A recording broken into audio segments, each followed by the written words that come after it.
Come on, guys. We're gonna do a full review of the Reate Exo. But first, turn down the volume because here comes a little bit of music.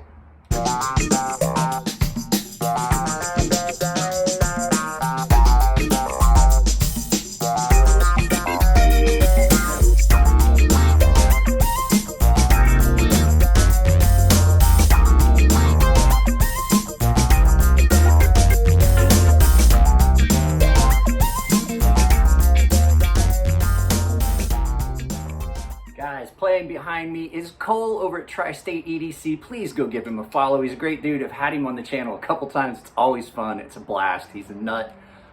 So go give him a follow. I can't afford to give him much in the way of money, but I can definitely make sure you guys head his way and support his channel. That way he gets more than $1.25 for his payout on YouTube. So we are talking about the Reate Exo gravity knife. I've had this for about a month. You guys know I picked it up at Blade Show West. So let's go ahead and just get some things out of the way. This is not like an EDC functional kind of knife. This for me is strictly a fidget. Some people have been calling it a tactical knife, things like that. But we're going to get into all those things down at the table. Is that distracting when I do that? I'm sorry. But it is a lot of fun. It's very well done. It's just, I don't think it's going to fall into that EDC category that a lot of people are looking for. This is more along the bally, fidgety kind of thing. Don't get me wrong, it's probably the best gravity knife I've ever seen, but it's also not a good day-to-day knife. So we'll get into that. We'll turn this around. Let's take a good look at it from above. And like I said, go follow Cole. Guys, let's take a look at this. All right, guys.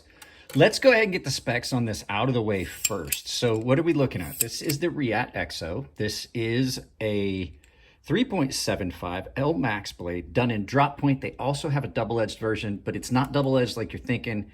It is basically, this whole swedge here is sharpened up. It's more of bayonet style.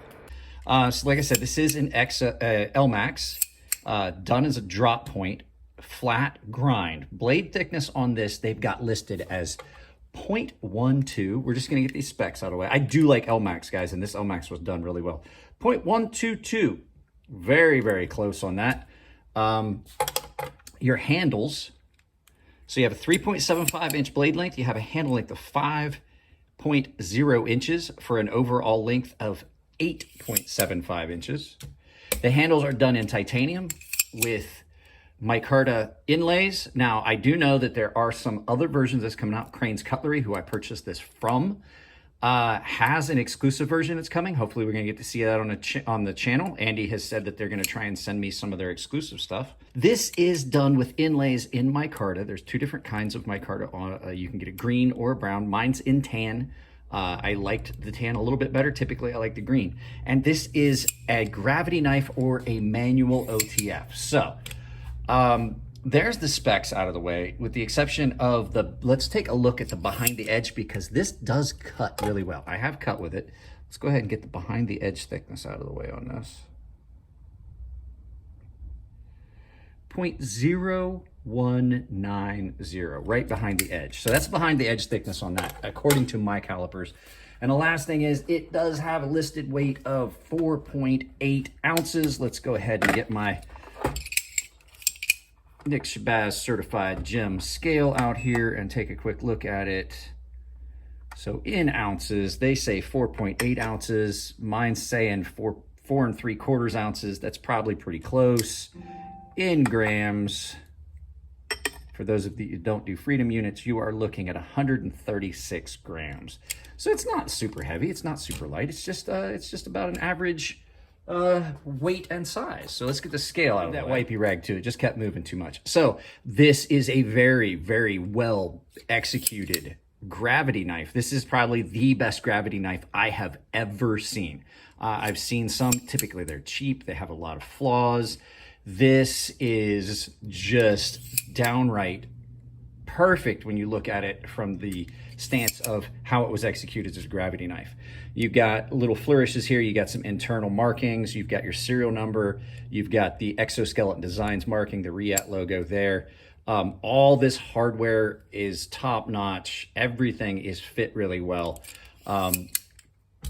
it in hand, even though it looks kind of squarish and bulky and futuristic, I was afraid it was going to be kind of hot spotty. The first time I picked it up at Blade Show West, I was like, wow, that is so incredibly comfortable. You got some jimping there. You got some jimping there. There's a little bit of jimping down here. And then, like I said, just the free action on this, like, that is nuts.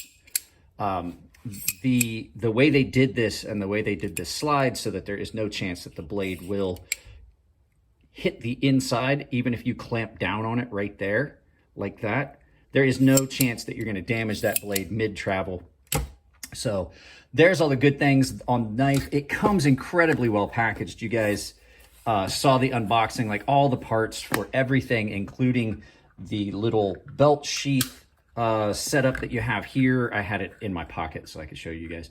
Comes with multiple carry points, things like that. Tech lock. I would recommend, if you want to carry it, I would get a full-size tech lock. It does have some wobble, but all the packaging and everything was gorgeous. And then there's some options. Crane's Cutlery. This is their logo right here. Crane's Cutlery has pocket slips. This is how I've been carrying it around the house because I fidget with it and things like that. So there's all that stuff out of the way. Now let's talk about the actual knife itself. While it is incredibly well made and it is a very well done blade, the blade on this is great. I almost wish this had been a fixed blade. I almost do. As fidgety and fun as this has some issues. The deployment is not the most reliable. If you happen to let your hand slip, you know where you're using it, your blade falls back in, things like that can be problematic. So my fear is that people are going to pick this up and think that this is a viable tactical option. Let me move this camera back just a little bit so we can get more in on the filming. Look at that. We can even get the knife rights thing in there. Yeah, so there's just, my concern is that people are going to look at this and go, oh, that's a tactical option. And just like the regular OTFs, I'm afraid that this is going to be something that people think is a viable tactical option for a secondary, for like a police officer, it's a secondary. And I'm just concerned because that not having a lock at all is going to provide you with, it's a fail point. The more chance that something's going to fail, the less reliable I would be the less reliability there is, the less I would be willing to carry it as such. So while it is a lot of fun and it's incredibly well made, that is a great, great blade, beautifully executed, stupid sharp, nice and thin behind the edge, beautiful blade shape. And I have used this to cut some stuff. You have that, like that, just that little thing that I just did right there. Oops.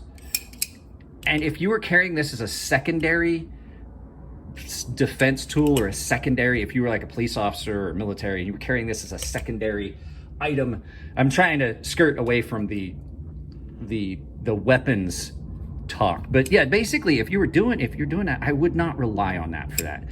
There's some other things that might be off-putting to people. There is a little bit of blade play. Holy cow, that plane is loud. As I'm like 3 miles from a military airfield and they fly jets over all the time. So like I was saying, some people might find this little bit of blade play left and back and forth this direction a little off-putting. Does not really bother me because I've had OTFs. They typically have a little bit of blade play.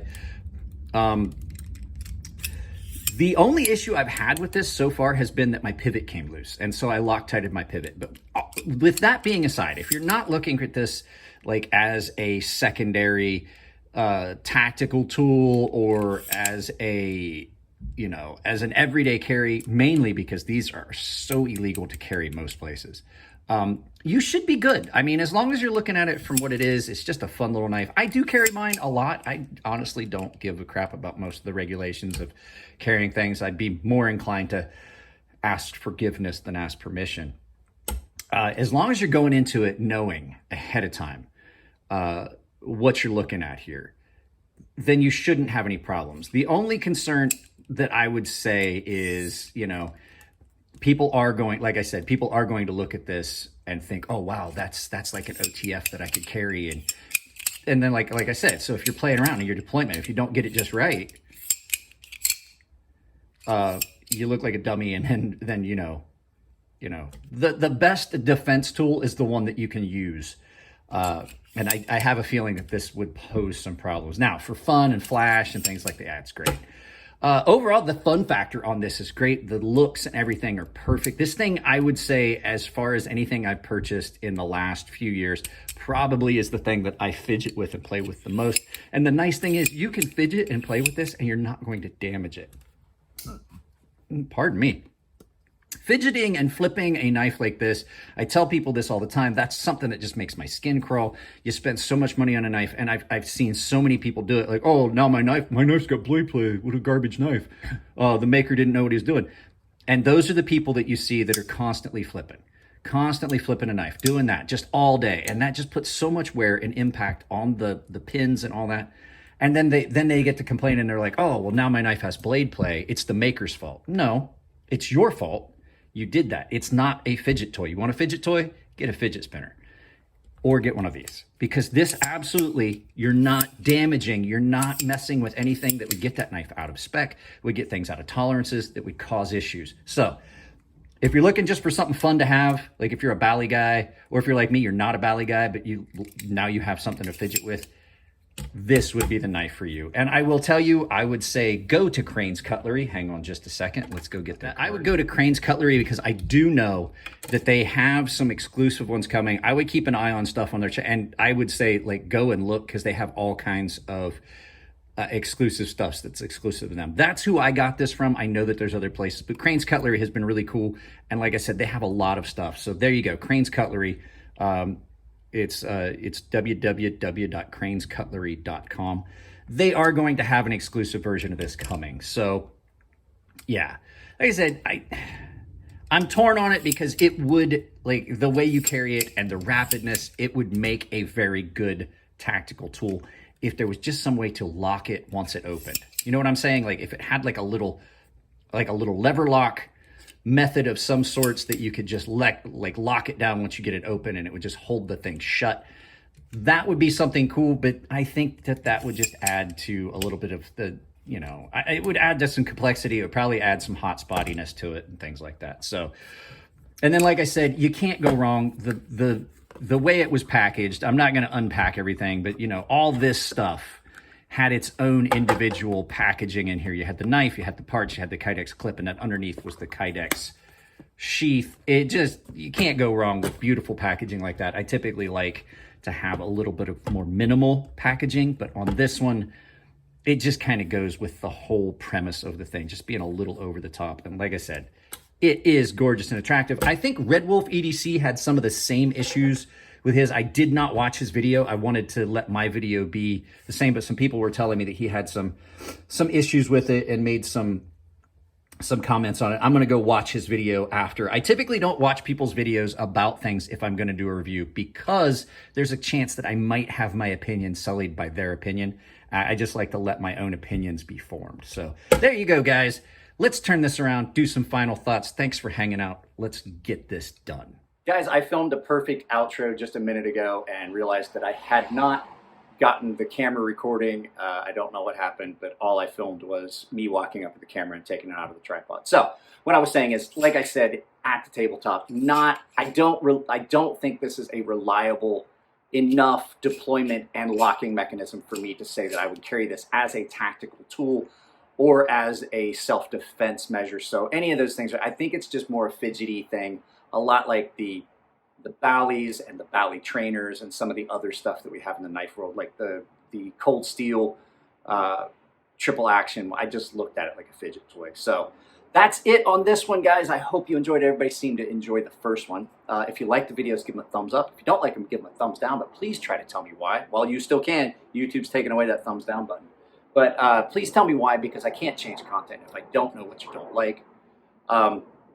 If you want to support the channel, sometimes it's as simple as what I did with Cole. I'm providing it to you guys. It's amazing to me that in such a small community as a knife community, that there's channels out there that I've never seen and that people have never, and just things that, like, you don't even see it. Like, there's people that watch Jared's stuff that don't watch mine, don't even know who I am, and vice versa. I just find that amazing in such a small community. So if you want to support the channel, sharing it's one of the best options. If you do want to share if you do want to support the channel financially, you can do it in a bunch of different ways. The best way for me personally is for you to become a channel member. It gets you in on exclusive content, exclusive giveaways, early access to all the videos. If you're a premium tier member, I have sharpening tutorials that go for everybody. The exclusive content is based on tier baseline, and premium tier members get like B-roll videos and stuff like that.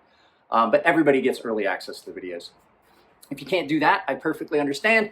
However, I have built a whole bunch of affiliate links down below. So if you're looking for knives, if you're looking for tools, if you're looking for stones, I have links to a lot of stuff down below.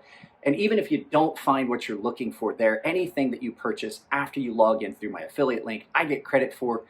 And Amazon doesn't add any additional cost to you at checkout, but it does support the channel.